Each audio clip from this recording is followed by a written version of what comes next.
In this tutorial, we're going to learn to tie the non-slip loop knot. Step number 1, you're going to make an overhand knot in the tippet just a few inches from the end. Do not tighten that knot all the way. Step 2, you're going to pass the tag end of the tippet through the eye of the hook. Then you're going to double it back and pass it through the overhand knot.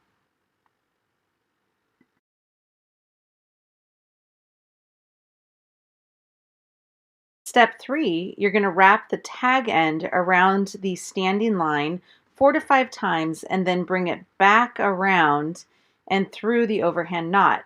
You want to grab the tag end with your non-dominant hand and you want to wet the knot and slowly pull that knot with your dominant hand in order to make sure that that knot is seated.